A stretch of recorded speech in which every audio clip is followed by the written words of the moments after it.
It certainly wasn't black and white. No, not me. No, I just was instructed up.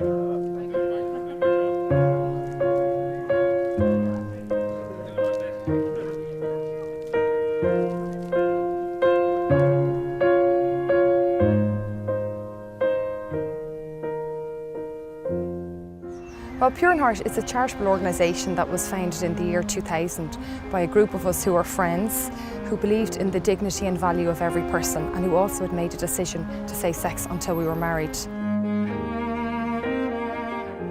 So we decided to educate ourselves on human sexuality and on relationships. And I suppose we did this in order to be able to impart this lifestyle option to other young people in Ireland who didn't actually hear about any alternatives to what society actually offers, so that they could make a fully informed decision about their own sexuality and their own relationships.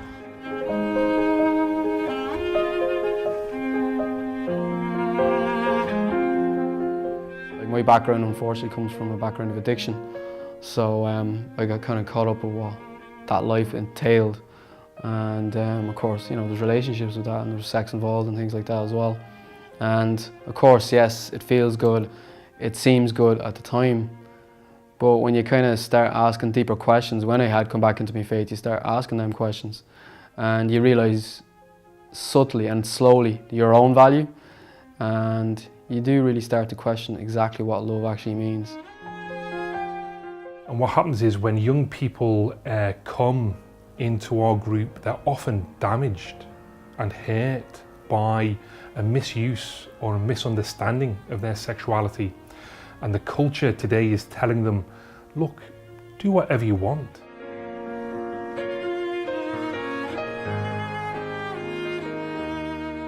The mission team at Pure in Heart goes in and speaks to young people on love, relationships and sexuality. I was on the mission team for 3 years, and once I got into it, I have to say probably the best 3 years of my life, without a shadow of a doubt. The message out there for young people nowadays is that sex is necessary in a relationship. It's pivotal in a relationship, and you can't have a relationship without it, you know, and you're never going to find anyone if you don't have sex with them, and it's kind of like the core to the relationship, whereas in Pure in Heart, the central thing is not sex, it's the dignity of the person and getting to know the person. And the schools were biting our hands off to have us in, and the response was overwhelmingly positive. A lot of the students said they'd wish they'd heard this before.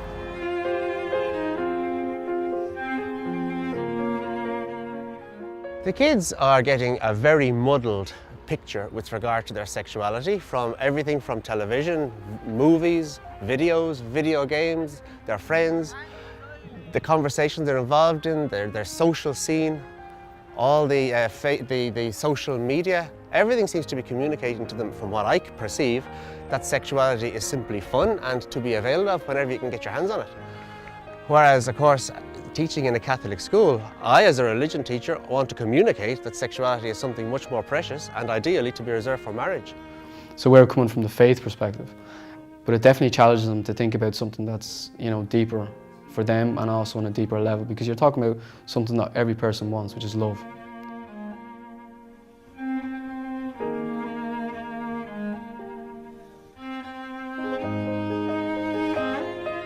The room is silent while these people speak.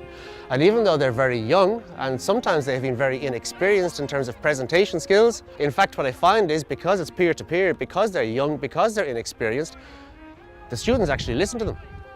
I secretly believe that the vast majority of students are relieved to be hearing this message, because I think there's a huge pressure on young people. We're talking about, they talk to our fifth-year students now on a year-by-year basis.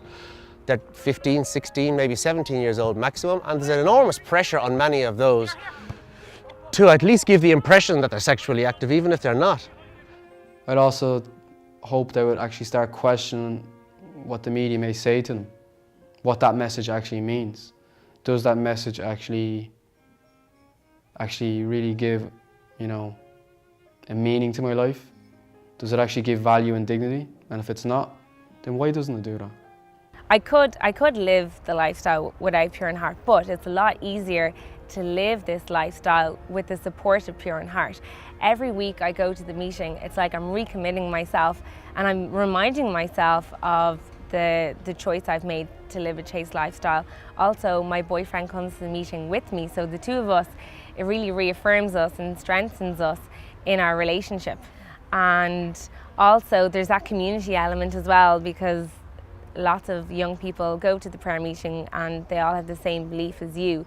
And also they have movie nights, they have social events as well, and they have a monthly vigil as well. So there's so much to Pure in Heart.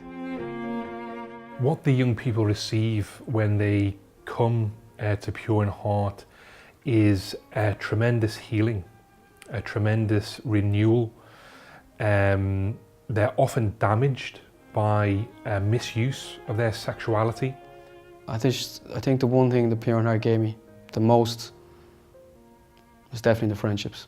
Yeah, that's probably the most important. You know what I mean? Okay, the mission team is another thing, but the friendships the most. When your life is ordered on God, when your sexuality is ordered on God, you begin to see very clearly His plan for you in your life. You begin to see God and His wonderful plan for you, and that is so nourishing and so life-giving.